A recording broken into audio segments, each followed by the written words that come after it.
Hey guys, this is IBM and I'm still taking you through past paper questions of magnetic fields and electromagnetic induction. And I think this is going to be part 34. It may be the second last part. So this is question 106. A charged particle passes through a region of uniform magnetic field of flux density 0.74 teslas as shown in the figure here. The radius r of the path of the particle in the magnetic field is 23 centimeters. The particle is positively charged. Okay? So the direction of the magnetic field. So if the particle enters perpendicular to the magnetic field, that means the particle experiences a magnetic force. Because the particle is positively charged, the second finger of Fleming's left-hand rule points in the direction of the velocity or the direction of the particle as it enters. And then according to the path, we notice that the path is towards the top of the page, which means that the magnetic force is upwards or towards the top of the page. And if you try to make the thumb to point towards the top of the page and the second finger to point in the direction of the the positively charged particle, you're going to notice that the first finger points into the plane of the page. So this is into the plane of the paper. Into the plane of the paper.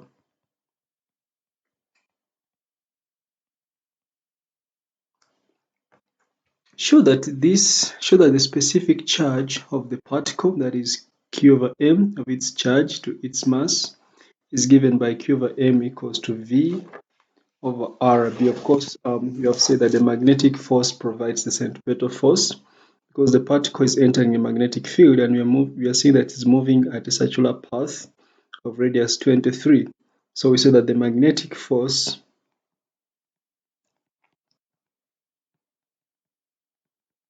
provides the centripetal force.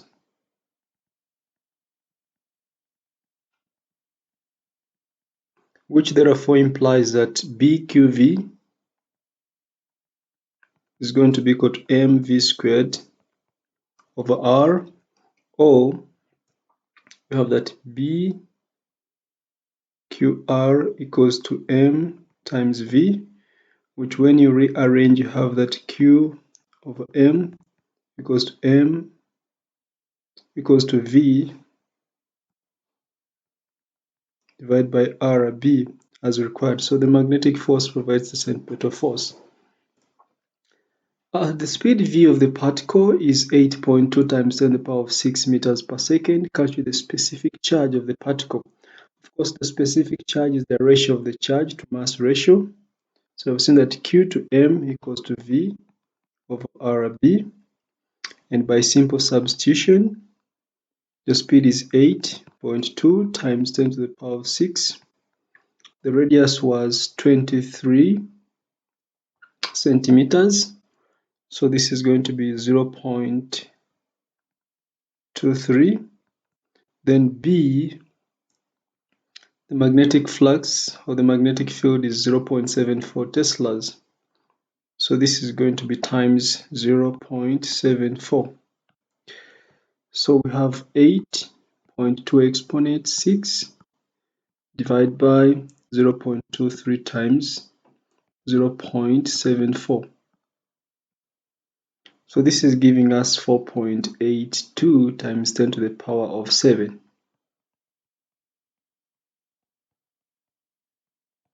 Coulombs per kilogram. The particle in B has a charge of 1.6 times 10 to the power of minus 19 coulombs. Using your answer to B Roman 2, determine the mass of the particle in terms of the unified atomic mass unit, U. So the charge to mass ratio, we have said it is 4.82 times 10 to the power of 7 coulombs per kilogram. So which means that the mass is going to be the charge divided by 4.882 times 10 to the power of 7, which is going to be the charge is 1.6 times 10 to the power of minus 19 divided by 4.82 times 10 to the power of 7. So this is going to be 1.6 exponent minus 19 divided by 4.82 exponent 7. So that is 3.32 times 10 to the power of minus 27 kilograms. We want the mass in the unified atomic mass units. So the mass is going to be 3.32 times 10 to the power of minus 27 divided by 1.66 times 10 to the power of minus 27 to change it into unified atomic mass unit. So I will just say 3.32 divided by 1.66. That is 2. So this is going to be 2.0. The particle is the nucleus of an atom, suggests the composition of the nucleus. So the particle has the mass of the particle is 2.0 U. So X, the mass is 2.0 U. The charge was 1.6 times 10 to the power of minus 16, which is 1 E, which means that this is going to be 1. So the particle has 1 proton, and the number of neutrons is going to be 2 minus 1, which is equal to 1. So the particle has 1 proton and 1 neutron. So the particle has 1 proton plus 1 neutron, because I've said, assuming the nucleus is X, the nucleon number is the relative the mass number is the nucleon number in grams, so that is 2. Then the relative charge is 1e, because it is 1.6 times 10 to the power of minus 19 coulombs. That's 1e. So proton number is 1, nucleon number is 2, so number of neutrons is 2 minus 1. An electron is accelerated from rest in a vacuum through a potential difference of 1.2 times 10 to the power of 4 volts. Show that the final speed of the electron is 6.5 times 10 to the power of 7. So because it's accelerated, it's going to gain kinetic energy as it loses electric potential energy. So we say that the gain in kinetic energy equals to the loss in electric potential energy. So gain in kinetic energy is a half m v squared, and gain in potential energy is q times v, or charge times the accelerating PD. So which means that the speed v is going to be twice qv divided by m under the square root. When you make a substitution, this is 2 times the charge, which is 1.6 times 10 to the power of minus 19, times the accelerating speed, which is 1.2 times 10 to the power of minus 4, divided by the mass, which is 9.11 times 10 to the power of minus 31. So we make a substitution, 2 times 1.6 exponent minus 19, then times 1.2 exponent minus 4, divided by 9.11 exponent minus 31. Then we find the square root of the answer. So that is 6.492, I mean 6,492.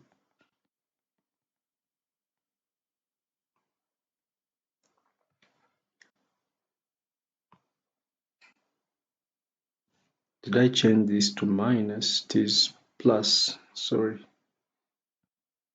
This is not minus. Let me check again. 2 times 1.6 exponent minus 19 times 1.2 exponent 4, divided by 9.11 exponent minus 31, root of the answer, that is 6.49 times 10 to the power of 367 meters per second, which is approximately 6.5 times 10 to the power of 7 meters per second. The accelerated electron now enters a region of uniform magnetic field into the plane of the paper. So the magnetic field is into the plane of the paper, as shown by that X. Describe the path of the electron as it enters through and beyond the region of the magnetic field. You may draw on the figure. Because it is entering perpendicular to the magnetic field and it is an electron, using Fleming's left-hand rule, we reverse the second finger to point in the opposite direction to that of the electron. And because the field is into the page, the first finger points into the page. And when you twist your left hand, you notice that the thumb points to the bottom of the page, which means that the electron is going to be deflected towards the bottom of the page. So we draw a curve, smooth curve for the path of the electron towards the bottom of the page. But when it emerges, we put there a rule and draw a tangent to the curve, because beyond the region there is no field, so it emerges as a straight line. So beyond, you put a rule and draw a tangent to the curve. So outside here, it should be straight here. Use a rule and draw a tangent to the curve so that is very straight.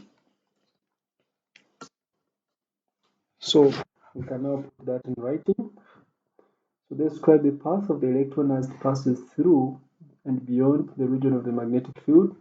Because the magnetic field is perpendicular to the direction of the particle, the particle experiences a magnetic force which provides centripetal force. So the path is going to be the circular arc.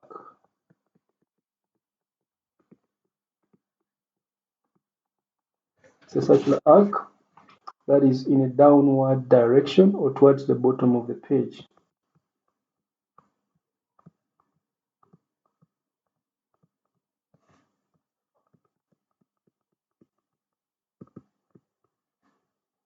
Or towards the bottom of the page.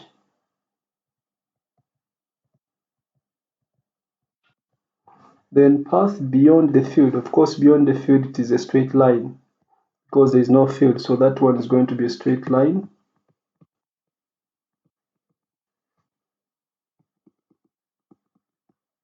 On leaving the field. Straight line on leaving the field. State and explain the effect on the magnitude of the deflection of the electron in the magnetic field if separately the potential difference accelerating the electron is reduced. The potential difference accelerating the electron is reduced. Note that the speed equals the square root of 2qv divided by m. If v is reduced, it means the speed of the electron is reduced. And if the speed of the electron is reduced, remember the magnetic force F equals to BQV. So it means if the speed of the electron is reduced, the magnetic force also weakens.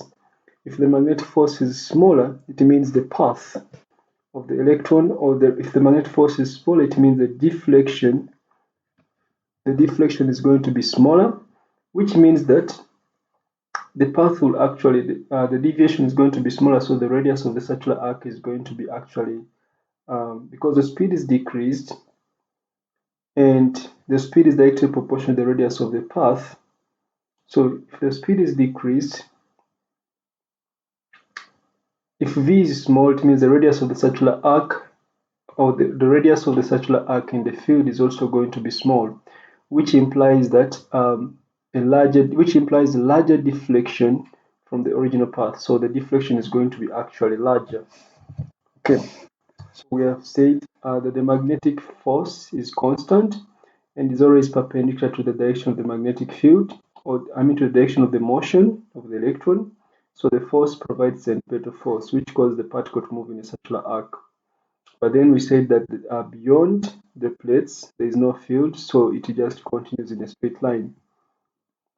So the direction of the magnetic force is determined by Fleming's left-hand rule, with the second finger reversed. That is for the negative particle, and the deflection of the particle is towards the side of the magnetic force on entry into the field, which is actually towards the bottom. But then for Roman 2, we are saying that from force, which is BQV,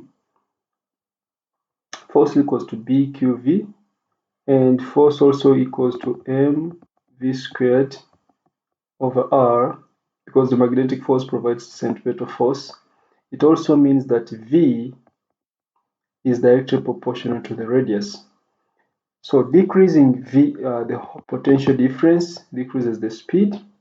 That means when the speed is smaller, the radius of the circular path is also going to be smaller. This would cause a large deflection, because a smaller radius means that the arc is even smaller, so it's more of a circle. So it's more of a circle than a large arc. So it's going to be more deflection, so that the radius is actually going to be smaller.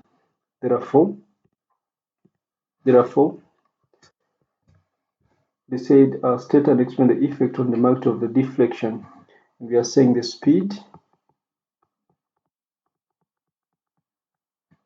v is smaller. The speed v is smaller, and v is directly proportional to the radius. So a smaller r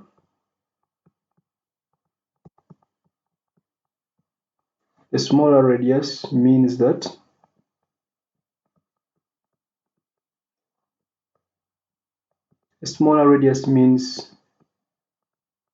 the deflection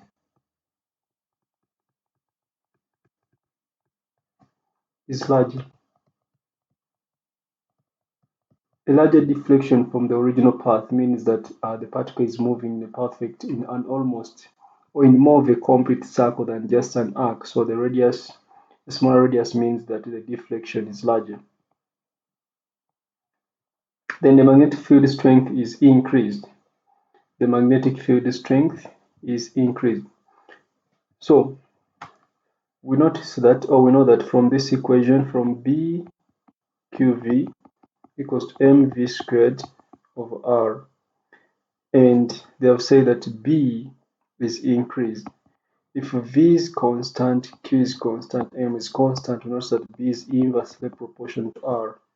So if B is increased, then R is going to decrease. Still, a smaller R means a larger deflection. So the magnetic force is larger.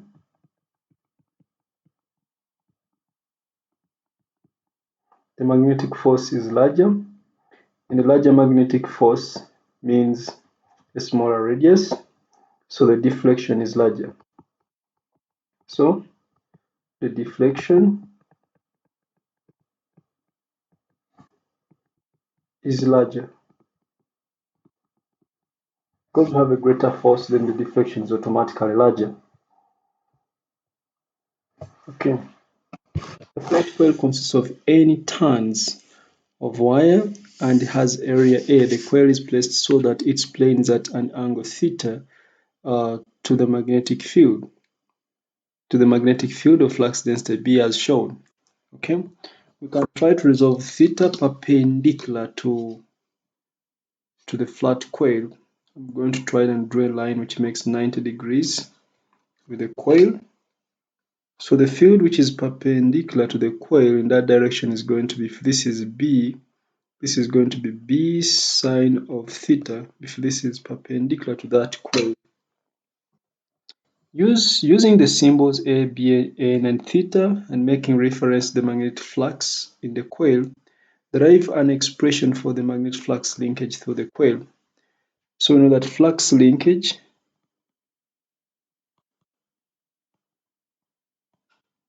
is equal to BA. No, that is not flux linkage, that is flux through the coil. Flux through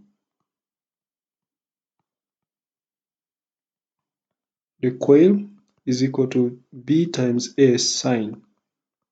of theta, that is flux spreading through the coil, or magnetic flux on the coil is BA sine theta, where B sine theta is the component of the magnetic field perpendicular to the area of the coil.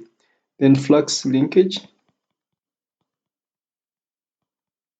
is therefore going to be number of turns times BA sine theta, or simply I would just say Ban sine of theta. The magnetic flux density B in the coil is now made to vary with the time t as shown in the figure.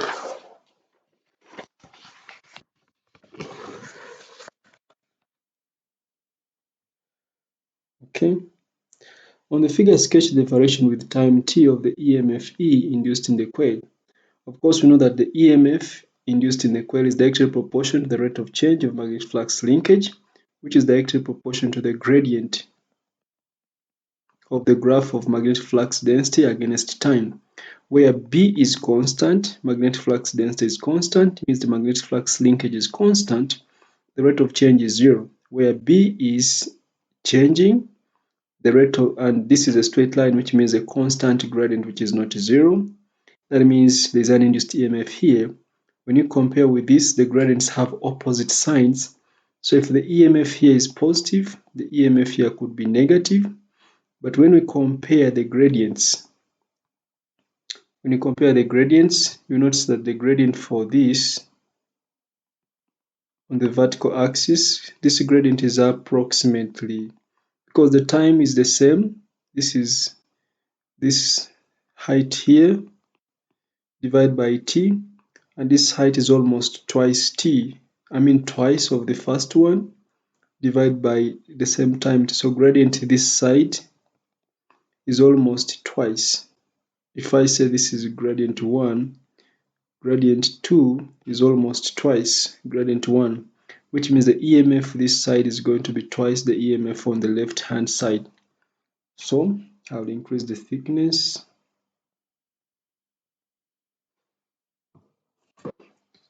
Where B is constant, the induced EMF is 0, so that is a horizontal line along the x-axis.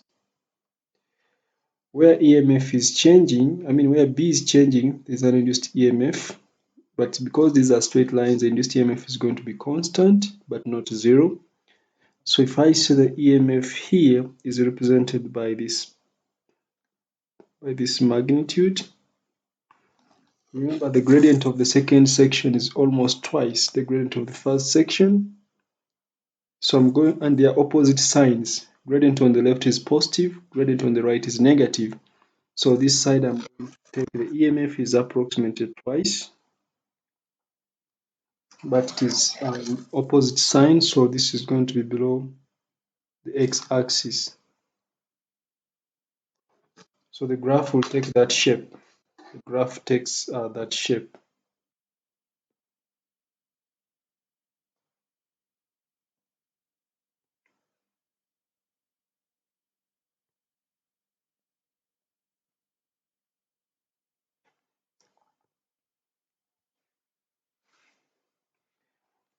A metal disc is swinging freely between the poles of an electromagnet as shown in the figure.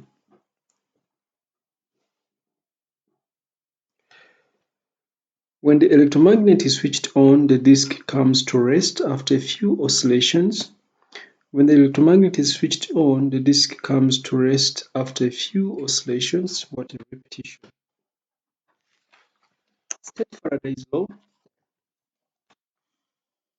State Faraday's law of electromagnetic induction and use the law to explain why an EMF is induced in the disc. Of course, we know Faraday's law. The magnitude of the induced EMF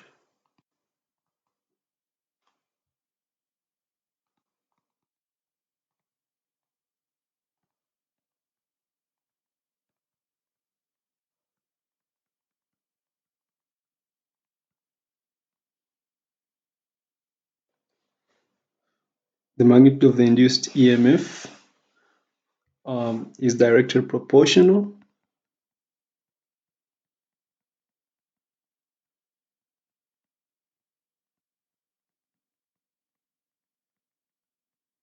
to the rate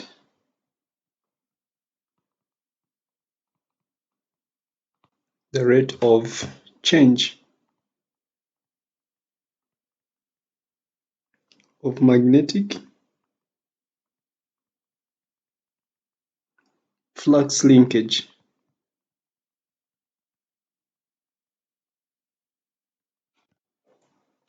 Okay, so the magnitude of the induced EMF is directly proportional to the rate of change of flux linkage. Of course, as the disk moves through the magnetic field, the flux is being cut, or the field lines are being cut by the disk as it moves through or between the poles of the magnet, hence inducing an EMF. So we can say that flux, we can say field, flux is cut as the disk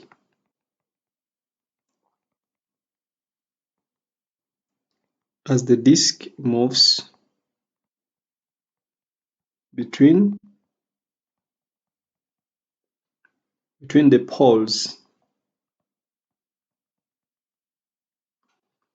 poles, hence inducing an EMF. Hence inducing an EMF in the disk. Okay. Explain why eddy currents are induced in the metal disk. In other words, why are the currents different? Of course, as the disk moves through the poles, one, we know that during oscillation the speed varies and the speed is maximum at equilibrium position. Because the speed varies, also the magnitude of the induced EMFs depends on the speed, or the rate of cutting, which depends on the speed at which the disk is cutting the magnetic field. And because the speed varies, it means different sections of the disk are going to experience, or they are going to receive, or different sections of the disk are going to receive EMFs of different magnitudes. And therefore, it means the currents which are going to be induced here are not going to be constant, and they will also not be in the same direction. So because they vary in direction due to the variation in the speed of the disk, it means that the currents are not the same, so they are called eddy currents. So we say that the field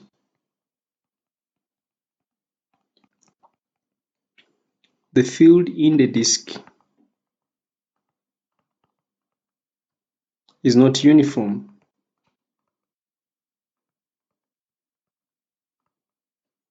The field in the disk is not uniform. The rate of cutting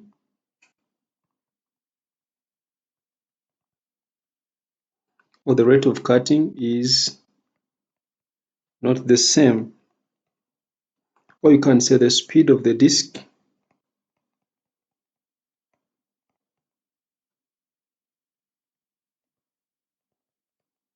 is not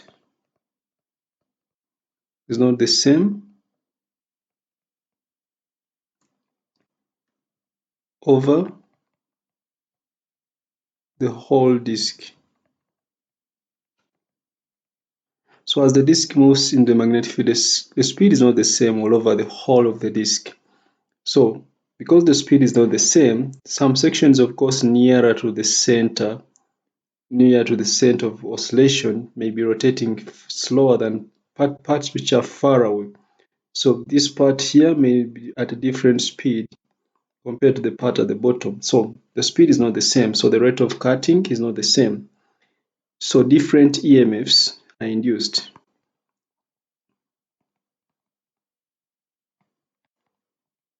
Different EMFs are induced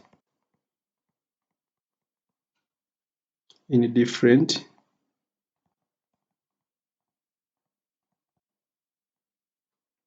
parts of the disk, which leads to different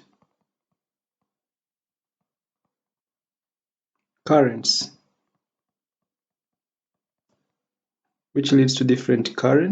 called eddy currents.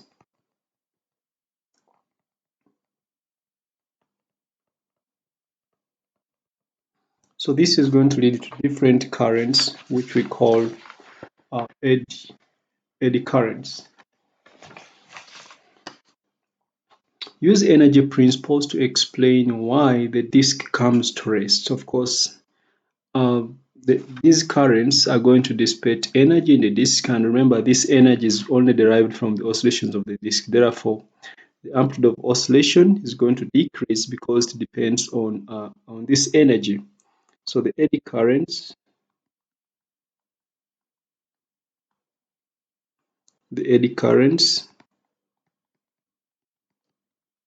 dissipate thermal energy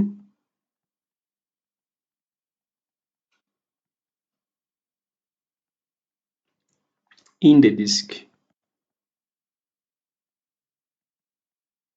In the disk, this energy is derived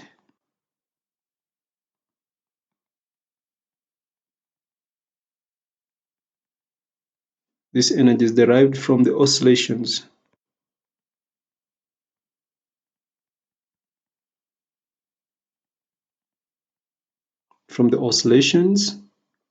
of the disk. The energy which becomes thermal as a result of the eddy currents is coming from the energy of the disk, of oscillation of the disk. So the amplitude of oscillation depends on this energy. The amplitude of oscillation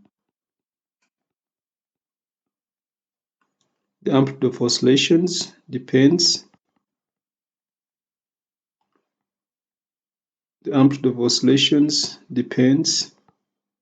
on energy of the disk. The amplitude of oscillation depends on the energy of the disk, because you know from simple harmonic motion, energy is equal to a half m omega squared x naught squared.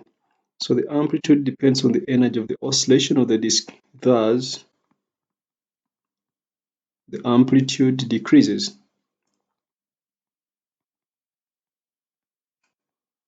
The amplitude decreases as energy of oscillation decreases.